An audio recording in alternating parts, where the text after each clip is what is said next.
And so we continue our journey of looking at the basic conditions required for healing. We've looked at pure air, we're looking now at sunshine. In our last lecture we looked at sunshine, and now we're looking at temperance. Not a word you hear very much now, but the dictionary definition of temperance is not taking anything into the body that will harm it and taking in moderation the good things. So that gives us a list of things that should never be done or never be taken into the body, and a list of things that should be taken in moderation. Really, all good things should be taken in moderation. So we'll say all good things, because even good food can turn to poison if overdone. I have a book in our library called The Physiology of Digestion by Dr. William Beaumont. And he came to the conclusion after decades of research on the stomach, he said it is not quality of food that is of the most important, it's quantity. So even good food can be overdone. All work and no play makes Jack a very dull boy. We've come to a strange time on planet Earth where it surprises me how parents are not teaching their children to work. And you know when children love to work? When they're little. And most parents don't take use of that. You see, the day doesn't come when the child suddenly stands in front of the parent and says, "I'll work now." I always taught my children to work from a young age. I taught them that they were part of the family firm. And if a child dirties a dish as they eat their dinner, they should be part of cleaning that dish. Very simple basics. You see, and when a parent teaches a child to work, they've got time to play with them. All work and no play makes Jack a dull boy, and all play and no work makes Jack a very poor boy. So you could say it's a balance, moderation in these things. But there are some things that should never enter the human body if you're looking for optimum performance. And I consider the pure crystallized acid that's been extracted from the sugarcane plant one of the most lethal substances ever to be introduced to the human frame. Why do I say that? Well, sugar is as closely related to the sugarcane plant as heroin is to the poppy plant, and yet really more lethal. Let me show you. When sugar goes into the body, blood glucose levels rise dramatically. Not in sugarcane, because in the sugarcane, the sugar or the glucose is all bound up in fibre and it's slowly released. But this pure acid that's been extracted from the sugarcane plant, when it's taken into the body, how would it have been taken into the body? What would most Aussies have had for breakfast this morning? Cereal. I challenge you, find a cereal with no sugar. Some of them are incredibly high. Blood glucose levels rise dramatically. Very quickly, the pancreas responds by releasing insulin to get the blood glucose levels down. Because it was a crisis and too much insulin was released, because there was so much glucose, blood glucose levels start to drop too low. This is a crisis. And this is a crisis. Now blood glucose levels are too low. And so the brain says to the pancreas, quick, stop the insulin and release the glycogen. Glycogen is the hormone that gets the blood glucose levels up again. But the person usually has a little bit more sugar down there. So up they go again, now too high. So the brain says to the pancreas, now we're too high. Stop the glycogen, release the insulin. And we've got a situation now where many people's blood sugars levels are doing this all day long instead of this. Instead of a nice, steady, sure, consistent supply of nutrients, we get too high, too lows, and basically crisis, crisis, crisis, crisis. And what's happening is the cell starts to resist the insulin. Let's go back to the cell. So here is the cell. We've got our 20-step pathway, and then we've got our 8-step pathway. And over on the side, we've got our glycogen stores, the quick-release glucose stores. And what happens is, when the insulin's released to get the glucose into the cell, and if the energy cycle is full and the glycogen stores are full, then a situation happens where the cell begins to resist insulin. It's called insulin resistance. And what happens when you've got insulin resistance happening? The glucose stays in the blood. The message is given to the pancreas, more insulin, so more insulin's released. See, we've got this vicious cycle. And eventually the pancreas just stops releasing the insulin. We've got 400 new diabetics diagnosed every day in Australia. It's an epidemic on this high sugar diet. I challenge you, go to the supermarket, it's in everything. Especially with the fat phobia that's hit Australia and has for the last 20 years. When they take all the fat out of a food, they've taken all the flavour out. For instance, yogurt. How many non-fat, low-fat yogurts do you find? Now they're not palatable at all, so what do they do to make them palatable? They add a bit of sugar. Now that person that eats that low-fat yogurt, sparked with sugar to make it palatable, now their body's dumping a dangerous fat, which we talked about yesterday. You see the predicament. But something else has come in. You see, Aussies have been using sugar for decades. Something else has come into the equation that has caused this explosion of diabetes. It is wheat. Now, the wheat I'm referring to is the wheat that you will find in every pasta, every bread, every biscuit, every cake, every cereal. And what that does is it contains a starch.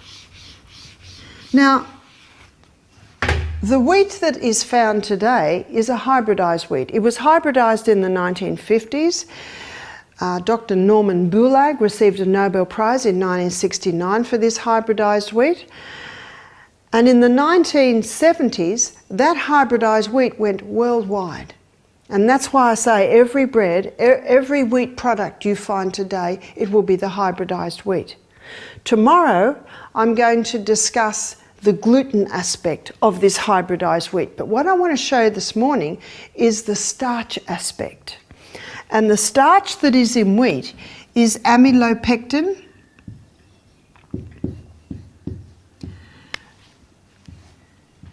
amylopectin A, it's called. And amylopectin A gets the blood sugar level up very quickly, like that. That's your amylopectin A. Amylopectin B is found in bananas and potatoes. And for those who are familiar with the glycemic index of food, the glycemic index of food is where the sugar is released into the blood. Anything above 55 is high, anything below 55 is low. And banana and potatoes are quite high. So amylopectin B is found in bananas and potatoes, and that gets it up quite high. It's basically like that. And amylopectin C is what you find in legumes. And amylopectin C is a blood sugar level like this.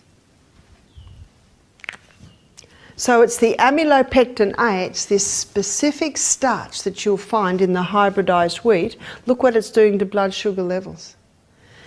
In fact, if this is sugar's blood sugar levels, this is wheat's, because of this amylopectin A, this type of starch that is in the hybridized wheat.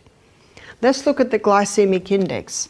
So GI, glycemic index, how quickly the food breaks down to glucose in the blood.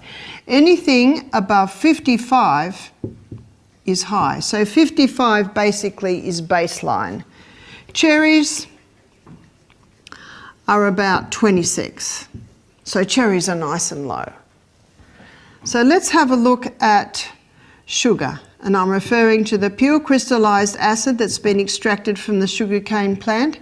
That's 59. And that does not surprise us. Where's white bread? and there's an American nutritionist, he's got a saying, he says, the whiter the bread, the sooner you're dead. But that's changing when you see this. White bread is 69. Because of this amylopectin A, can you see that white wheat bread is higher than even refined sugar? Wholemeal bread. Where does wholemeal bread sit? Wholemeal bread is 72. 72. Wholemeal bread gets the blood sugar level up higher than white bread? How could this be? It's because the wholemeal bread, not being refined, it has more amylopectin A in it. You see that? And what are most diabetics told to eat? Wholemeal bread, whole grain cereal. And you talk to diabetics, they're not conquering their diabetes. We have seen many people conquer their diabetes. We had a man come here for the last 2 weeks. Halfway through the program, after 1 week, he stopped his insulin because his blood sugar levels were averaging 6 every morning. He'd never seen that. So he stopped his insulin. Halfway through the 2nd week, he stopped 2 more of his diabetic medications. So halfway through the 2nd week, he's off all his diabetic medication, and his blood sugar levels, they didn't stay at 6, they came up a little bit, but I said, don't you worry about it, you're coming off the medication. He said, I used to be 23. He said, the highest level I got here at the health retreat was something like 9. That's remarkable, and that's off his medication. If you want to pursue this subject, you can pursue it a little bit more in a book called Wheat Belly by Dr. William Davis, where he shows very clearly the research that is showing that. And this explains why the wheat is getting these highs, higher even than banana and potatoes that are well acknowledged to get blood sugar levels up quickly. And diabetics are usually told to stop potatoes and to stop bananas, but they're not told to stop the wheat. Why not? Because this is not universally known, but you can know it by reading Dr. William Davis' book, Wheat Belly, where he shows it very clearly. You know why the book's called Wheat Belly? Because these blood sugar level highs that wheat's causing is causing it to all store as fat on the belly. That's the book, Wheat Belly. Caffeine.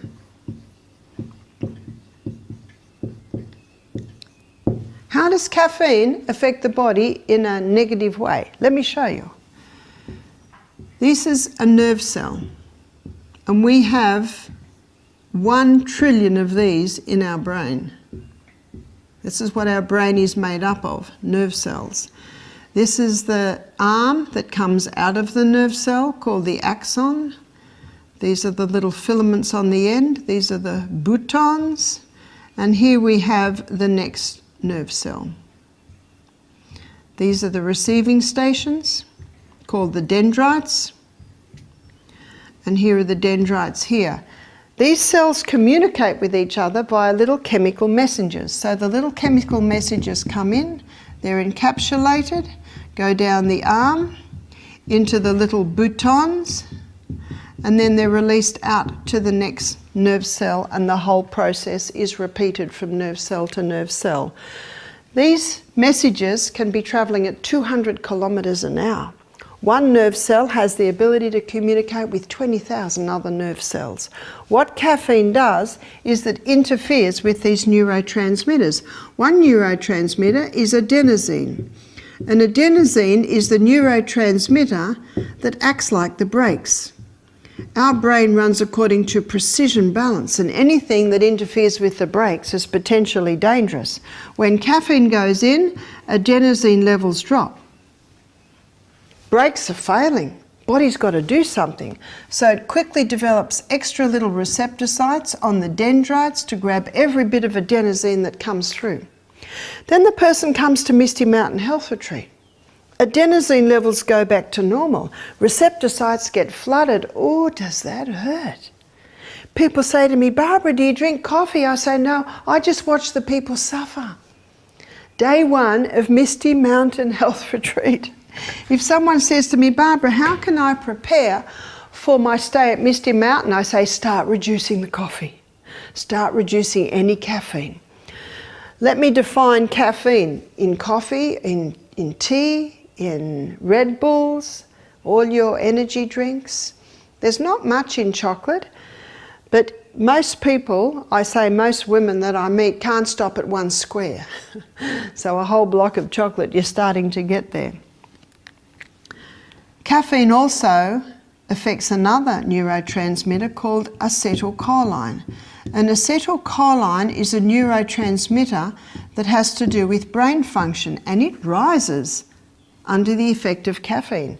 That's why a lot of people say, oh, I can't do my work unless I've had my cup of coffee. It just gets my brain working. That is true.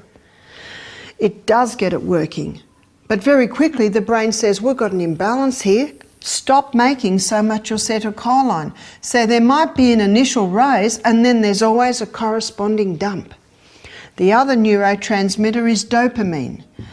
Dopamine is an interesting hormone because dopamine is not a happiness hormone, it's a pursuit of happiness hormone. It actually gets us to pursue happiness. It rises under the effect of caffeine. Many addictive substances release dopamine, and that is what causes a person to go for the next cup of coffee, for the next cigarette, for the next drink of alcohol, for the next drug. Dopamine, it's the pursuit of happiness, it's the pursuit of reward hormone. It's dopamine that gets me weeding my garden, but then I get my reward of a weeded garden. So it's not that dopamine's bad, but in the case of addictions, it's actually overused for the person to keep going and getting the pursuit of happiness, but they never find happiness.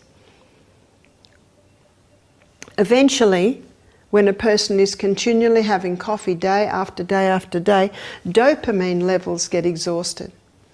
And then the pursuit of happiness is not there. And what a person eventually experiences is an inability to even do anything. Caffeine dramatically interferes with the neurotransmitters in the brain. The definition of depression is a chemical imbalance in the brain, and caffeine is one of the most responsible for that. I will be exploring the effect of caffeine on the brain in more detail in my lecture on the mind. Suffice to say now, this is best kept out of the body. Mercury. Mercury is a neurotoxin. There's no safe dose of mercury. About 50% of dentists today are still using mercury.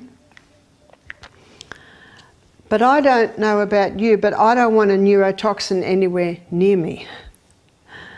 You've heard of Mad Hatter's disease? Mad Hatter in Alice in Wonderland. Hatters went mad because they used to glue the felt hats together with mercury. And of course it went in through their skin, and this neurotoxin started killing brain cells, even eating away at the myelin sheath, which is that fatty substance around the arm coming out of the nerve cell. A person is in a very dangerous situation if they're on a fat-free diet and they've got high mercury levels, for instance, mercury fillings in the mouth, or they're having a high fish diet, especially the larger the fish. You see, mercury is bioaccumulative. That means that the more mercury that is going into the body, the more it is accumulating. And this is why it's the larger fish that have the highest concentration of mercury. So for people that love fish, I say keep it to a small part of the diet and just go for your smaller fish. The smaller the fish, the smaller the concentration of mercury. It's the fish and the fillings, the two F's, where most people are subject to mercury today or exposed to mercury. Just remember, there's no safe dose of it, and it is a neurotoxin. Alcohol. Alcohol is also a neurotoxin. There is no safe dose of mercury and there is no safe dose of alcohol. Mercury was banned in America for 300 years, till about the early 1920s, when 3 European dentists started their own association, the American Dental Association, where they legalised mercury. Why do they love mercury? Because it is the only metal that is liquid. And so it moulds to the teeth, and it is antiseptic. It's antiseptic, all right, it's anti-life, it's anti-human. No safe dose of it. Alcohol was banned in America for 13 years, from 1920 to 1933. And if you can get the results of that 13 years, why do I say that? Because it's very difficult to get the results. They like you to think that alcohol was legalised to stop the black market, the mafia, the moonshine, but the American government promised the American people if they legalised alcohol, they would not have to pay taxes. But you can get some figures. One of the figures is mental institution occupancy dropped to 8% when the alcohol was gone. Domestic violence almost wiped out. The jails were a lot emptier when the alcohol was illegal in America. Some states were a little bit slower on changing around, but the results were phenomenal. There's no safe dose of alcohol. It's a neurotoxin. That means it kills brain cells, and I don't know about you, but I don't want any more brain cells to go. And the brain cells we have now, we have for life.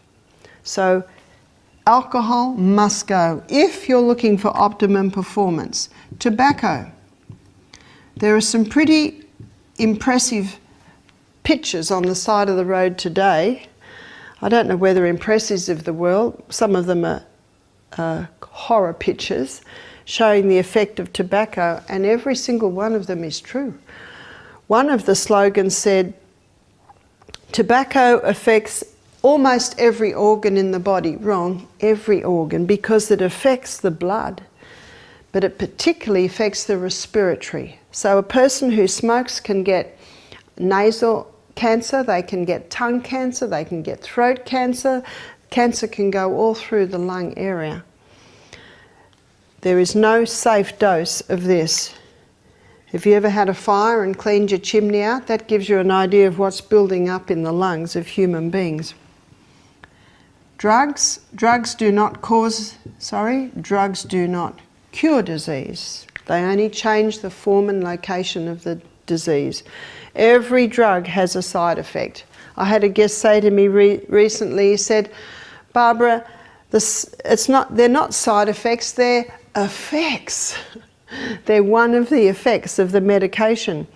Absolutely right, the drug might alleviate one symptom, but it can create a whole lot of other symptoms. That's why I say to people, if you're on any medication at all, you need to go to the chemist and get a printout and have a very good look at the side effects of the medication that you're on, because every drug has a side effect.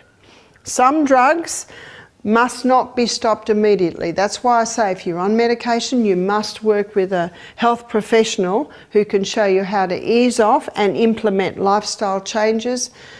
Even herbs, there are a whole range of things that can be done to bring about a healing condition in the body. Monosodium glutamate.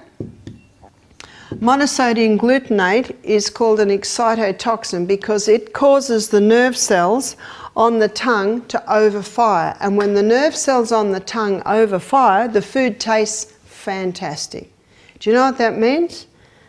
Rotten food would taste good. Do you know it's one of the causes of food poisoning is people are eating rotten food and they don't know it because of the amount of MSG is in there making anything taste good. When we eat food in its natural state, when we're eating organic food that has a far higher mineral content giving it a better taste, there's no need to go to the artificial flavourings and colourings. You'll find MSG in the 620s to 630s, that's the number. But be careful, they're putting it under different names now. Hydrolyzed vegetable protein, hydrogenated vegetable protein, and flavour enhancers. They're other names for MSG. If MSG is an excitotoxin, and if it causes the nerve cells on the tongue to overfire, it causes nerve cells everywhere to overfire. And the highest concentration will be found where the spinal cord meets the brain, and you'll find a lot of people who have a meal with MSG in it get a pain in that area. Chemicals. We've got to get the chemicals out of our toothpaste, out of our shampoo, out of our laundry detergent, out of our homes. Shannon Lush, she's often on Talkback Radio. She has a book called Completely Spotless. We have it in our library. And she has alternatives to just about everything regarding cleaning. I brought my daughter a book called Good Old Days, Good Old Ways. And that book shows all the ways that housewives used to clean things using natural products. We don't even need to go to that. In the supermarket today, you can find biodegradable washing detergents. You can even find whiteners. I know Eco Store is one. There are actually quite a few. I like white pillowcases, but I don't want to use bleach. But these whiteners do a very good job, and they don't have any toxic ingredients in them. This is a very socially acceptable list, isn't it? There's no need for me to talk about the dangers of cyanide, arsenic, ice, heroin, but there definitely is a need to discuss the dangers of this list, because most people will agree with me this is a very socially acceptable list. And little by little, like the dripping tap on a stone, these substances are eating away at the proper functioning of the human body. But I think one of the scariest places they're eating away at proper body functions is the brain. And in my last lecture, I'm going to show you how these things directly affect the brain. There are 1,700 new cases of Alzheimer's diagnosed every week in Australia. Here we have another epidemic. And little by little, these are causing a deterioration of the proper functioning of the brain. And this is why temperance is an important law of health. Because if you don't turn the tap off, you're still going to be mopping up in the other corner. If you don't find the cause, you will never get a cure. And because all these substances don't appear to make you sick as soon as you have them, often people think that a little bit won't hurt you, but not so. We're going to look at our fourth law now, which is the law of rest. There's a tiny little gland in the base of our brain called the pineal gland. And the pineal gland releases 4 hormones every night. And it's about as big as the little circle that I have drawn here. The pineal gland. In my Anatomy and Physiology book of the 70s, it is said not much is known about the pineal gland, but a lot is known about the pineal gland today. Light and dark signals are fed through the optic nerve to a control centre in the brain where your body clock is located. And the body clock communicates with the pineal gland and causes a release of 4 hormones between the hours. Daylight saving is between 10 and 3 a.m. When winter comes, or if you're living in Queensland, it'll be between 9 p.m. and 2 a.m. It is in these hours that these 4 hormones are released, and they are responsible for revival and renewal. One is serotonin. Serotonin is your mood hormone.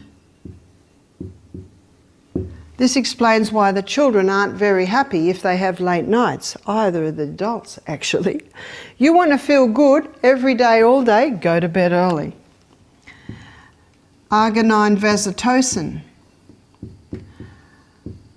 Arginine vasotocin is a hormone that puts you into a deep sleep. Arginine vasotocin is also your natural painkiller. If you have any type of pain, go to bed early. Your natural painkiller will kick in. I meet people who have trouble sleeping. And when I ask them what time they go to bed, they say, oh, I don't go to bed till midnight. Because they have this reasoning that if they stay awake a little bit longer, they'll get more tired and they'll sleep better. But the opposite's true. The earlier you go to bed, the more likely you are to fall into a deep sleep because of arginine vasotocin. I read an article in Time magazine on sleep. They said, sleeping tablets don't do a whole lot because you don't wake revived, and it's really not fixing the problem. They said, what helps more than anything else the research has shown is cognitive behavioural therapy. Let me illustrate cognitive behavioural therapy. We had a lady do our program and she said to me, my sleep drives me crazy. She said, I wake up at 3 every morning, she said, and I get so annoyed. I get so annoyed, why am I waking at this time? And I can't sleep again. After hearing this lecture, I said to her, now if you wake at 3 in the morning, you can say, this is fantastic. I've got my hours of power. And you can just relax and plan your day. And she did. And she actually went back to sleep. It's because she was so annoyed it was affecting her worry, so she could not sleep. So these are your hours of power. These are your hours of renewal, regeneration. Another hormone is epithalamin. Epithalamin is a hormone that reduces aging, and it also increases learning capacity. When you hear the lecture on the mind, you will see that we should never be out of school. We should always be learning new things. Many people in the latter years of life have trouble learning new things because they're dehydrated and they're going to bed too late and they're not exercising, as you will see. So if you want to increase your learning capacity, make sure you're asleep at the moment by 10. In the winter, make sure you're asleep by 9. Those early mornings are called the hours of gold. About 6 years ago, I had to do a 10,000 word thesis to finish my nutrition course. I had 1 week to do it. I didn't have to do it in a week, but I wanted to do it in a week because I wanted to graduate at the up and coming seminar. And I did it. I went to bed at 8 o'clock. I woke at 4 o'clock. I had 2 hours of peak study time. And I made it. And when I read my thesis today, I think, wow, who wrote this? Well done. Brain sparky at that time of the morning. The last one is melatonin. Melatonin has a nickname. It's called the fix and rejuvenate nighttime hormone. So sleeping in these hours allows the pineal gland to release these hormones that are responsible for our body getting rest and rejuvenation in the night. And there are things that you can do that will cause an increase in the output of these hormones, and there are things that you can do that will cause a decrease. Let's look at those. Increase. Laughter. No wonder the proverb says, a merry heart doeth good like a medicine, but a broken spirit dries up the bones. That brings us to the decrease. Worry. What's the old saying for worry? Worry is blind and cannot discern the future. So we need to laugh more. I think I mentioned the other day that children laugh 125 times a day. So should we. We should laugh more. Sleeping in the dark. You see, it is light and dark signals that are fed through the optic nerve to the control centre in the brain that gives the messages to the pineal gland. So it's very important that the lights are off while you're sleeping. Sleep in the dark. Sunshine in the day. These are both giving very clear messages to the pineal gland. So it doesn't surprise you to hear me say that artificial light is very confusing to the pineal gland. Especially, I'm referring to the screens. How many people's eyes are glued to screens in these hours? And I'm referring to the television, I'm referring to the iPod, the iPad, the computer, the Game Boys.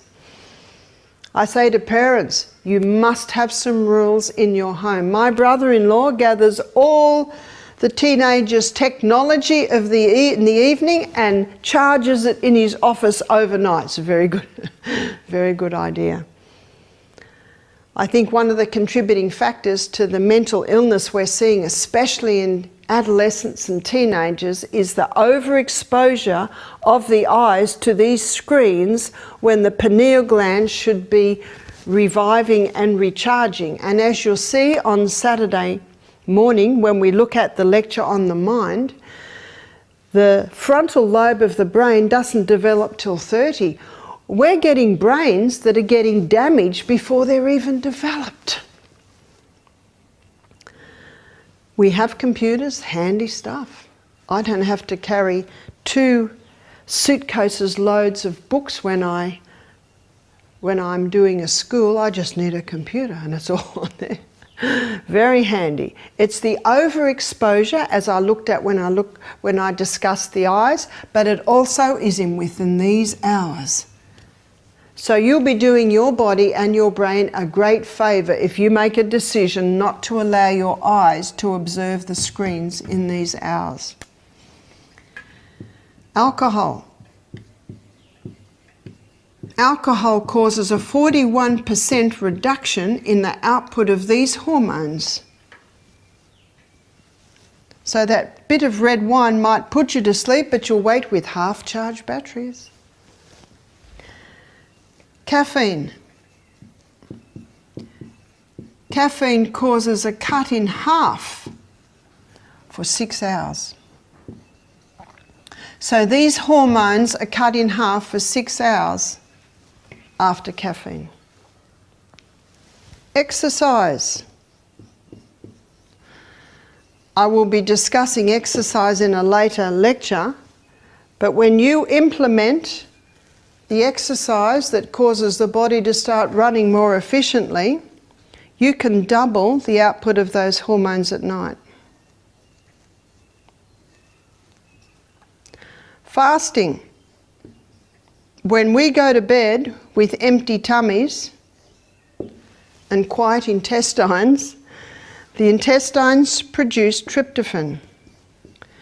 And tryptophan is a key amino acid used in the production of melatonin and serotonin. Meat is high in an amino acid called methionine. And methionine, in high amounts, blocks the action of tryptophan.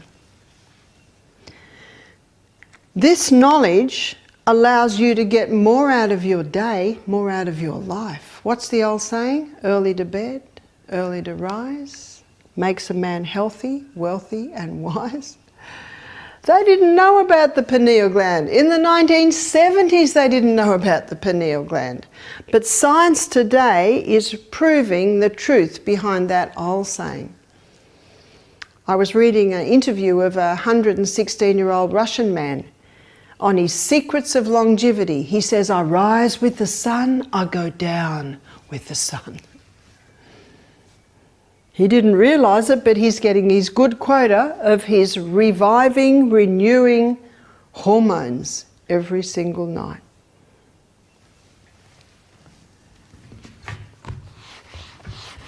There's one other part that I'd like to cover in rest. And that is an organ of the body that rarely gets a rest today. It's called stomach. We have one stomach. I'm going to put a big number 1 here, just to remind us how many stomachs we have. Just one. You see cows, sheep, goats, they have several stomachs and they can eat all day long because it goes from one stomach into the next stomach, into the next stomach. But we only have one. A couple of years ago, I got a book from America. Amazon found it for me in Aristotle State College Library, Teacher's Library. And it's called The Physiology of Digestion by Dr. William Beaumont. I'd read of articles referring to this story. It's a remarkable story. And it happened in the probably early 1800s, where a young man named Alexis St. Martin sustained a gunshot wound to the stomach. So this gunshot, it was an accident, went through and it blew out part of his ribs and some of his stomach. At the time, Dr. William Beaumont was only 25 and he attended Alexis St. Martin and he said he would not live. And every day he visited him, and every day Alexis St. Martin was picking up and getting a little brighter. And there were two things that Dr. Beaumont put on his wound. One was aloe vera, excellent choice, and the other was myrrh. Myrrh is a strong antiseptic. Nice that there was a time when doctors used herbs. You know, there are some doctors using herbs today, but the majority not.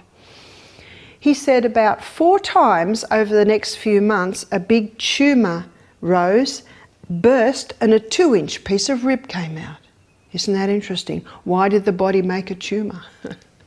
To get rid of a piece of rib. And then after that, everything settled down. And Alexis St. Martin moved around, was able to eat and function, but he was left with something unusual, a hole in his stomach. It was about there. And in the book, The Physiology of Digestion, there are a couple of pencil drawings. And in the morning, foals would sort of be coming out of the hole a little bit like that. When he started to eat and the stomach muscles started to move that food around, then the folds would go back in somewhat. Dr. William Beaumont saw his opportunity and he started to experiment on Alexis St. Martin and this hole. And he would get a piece of food, he'd tie it to a silk thread and he would put it in the hole. And after 2 hours, he'd pull it out, have a look at it. Then he'd put it back in. Then he'd pull it out again. He did numerous studies. In fact, the book that I have, the first third, is the story. And it's a remarkable story because Alexis St. Martin lived till he was in his 80s. He married, had children. Every few years, Dr. Beaumont would telegram him and say, please come back for a year. I'll put your children through school. I'll put you in a nice house. I'd like to just do a few more experiments. The last 2/3 of the book is where Dr. Beaumont meticulously documented all his experiments. It's fascinating. Dr. Beaumont found with his research that digestion is accomplished within 3 to 4 hours. And then he noted that the stomach loves a rest of 1 hour. Put that together and the equation is 5 hours at least between meals. And the stomach hasn't changed. And how many people today are told to graze? How many people today are told to eat lots of little meals? I've had a few ladies and they told me that their doctor said eat lots of little meals, it'll raise your metabolic rate. Do you know how it raises your metabolic rate? It irritates the stomach so much, which irritates the nervous system, and in that way it raises the metabolic rate just a little. The most powerful way to raise your metabolic rate is to exercise. But Dr. Beaumont found there were 5 situations where the food was still in the stomach 8 hours later. So let's have a look at those 5 things. Number 1 was overeating. Dr. Beaumont came to the conclusion that there's only so many digestive enzymes released in the stomach, so if too much food goes into that stomach, it basically just can't do it. It's like asking me to carry up the hill here a heavy load that my big strong son could almost run up the hill with, but I'm struggling. Putting too much food in the stomach, it just can't do it. How many people want to eat an evening meal on the 25th of December? Not many, because their Christmas lunch was bigger and richer, and the food is often still in the stomach 8 hours later. Often eating. Dr. Beaumont found that if Alexis St. Martin put more food in before the previous meal had been digested, the pyloric sphincter shut. The pyloric sphincter is a little valve at the end of the stomach into the first part of the small intestine. And he came to the conclusion that there were sensors coming out of the pyloric sphincter. And what he found was when the food goes in, it goes round and round and round and stops. And then it goes round and round and round and stops. And every time it stops, the sensors go out. And when the sensors sense that the food is broken down to the required state, it'll start to open. And little by little, the food will come through. So let's have a look at what's happening at 9:30 in the morning, maybe 2.5 hours after breakfast was eaten. And there's still probably a remnant, maybe there's about 1/3 of the breakfast still in there. And then the person has morning tea. Maybe they have a biscuit. Maybe they have a cake. Maybe they have a pie. Maybe they have a sandwich. Or maybe they're really healthy and have an apple and a handful of nuts. Actually, it doesn't matter what it is. It's food.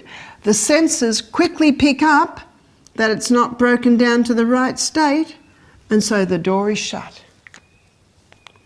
After about an hour, the apple and the nuts or the sandwich are broken down to the desired state, and pyloric sphincter starts to open little by little.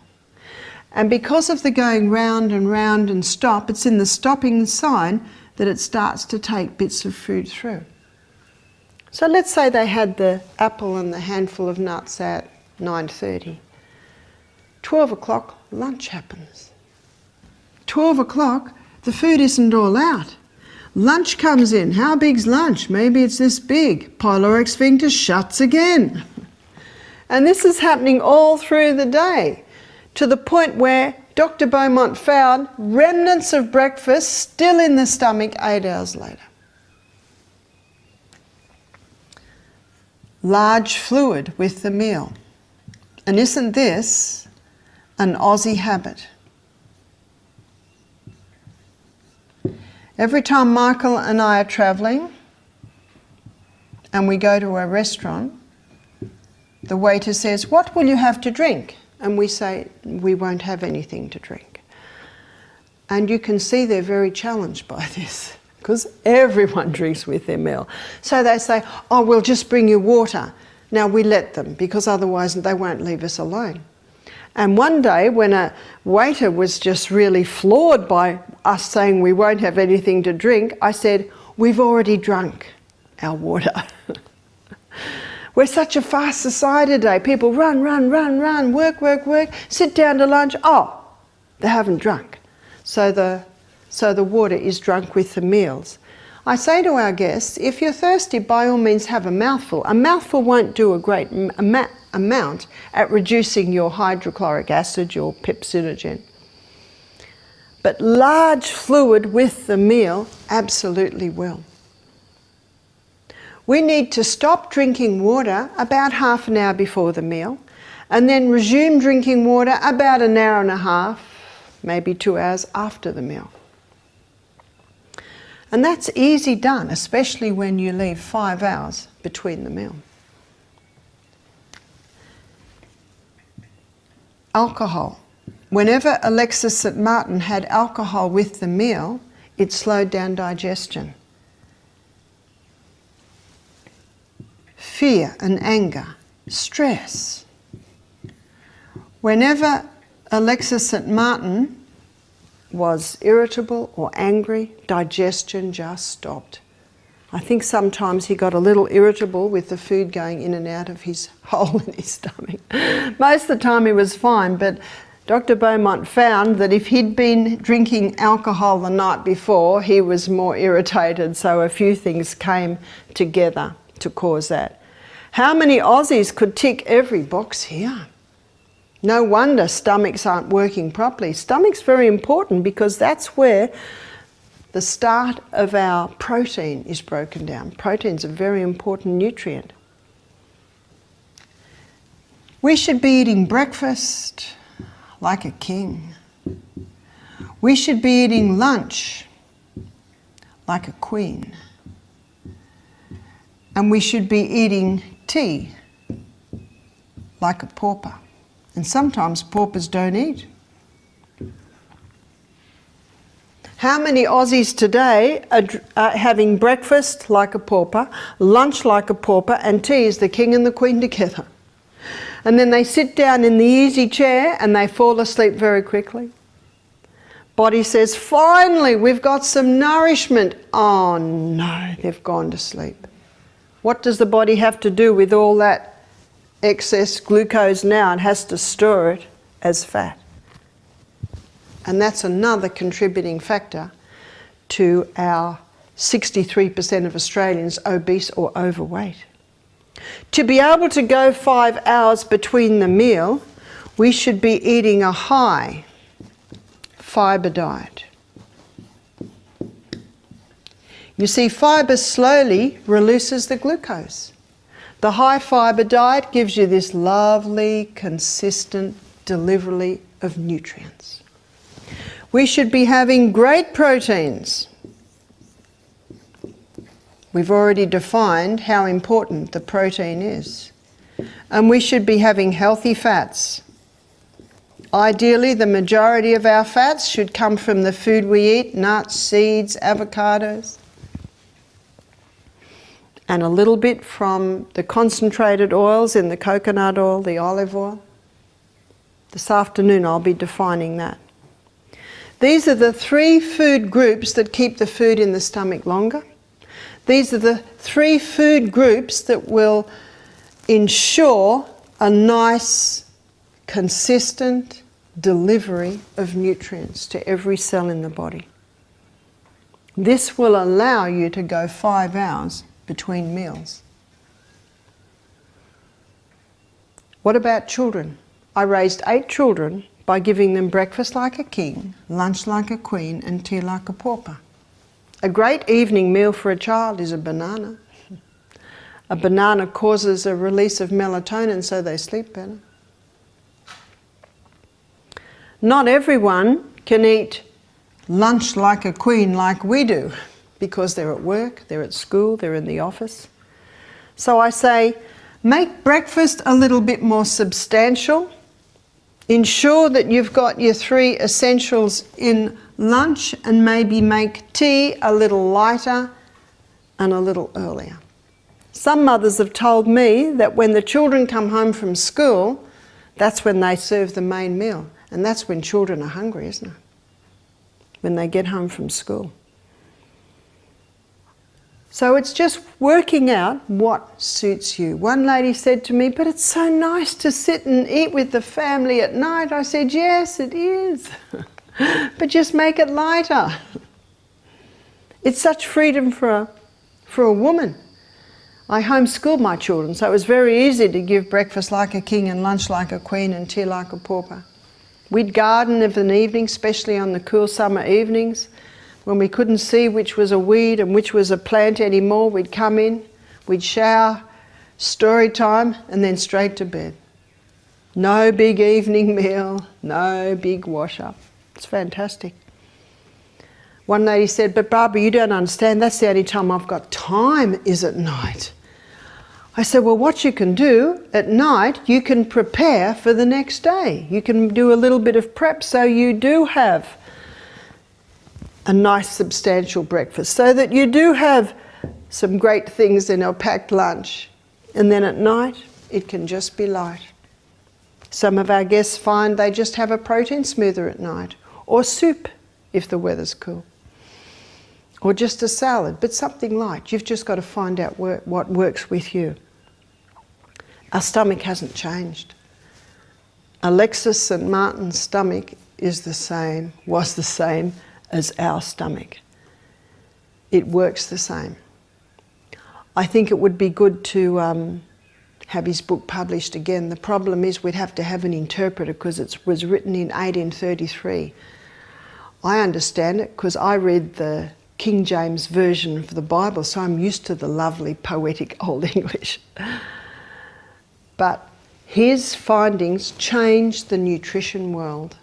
Up until then, nutritionists, doctors, they thought that digestion was purely a mechanical process, but he showed that it is also a chemical process.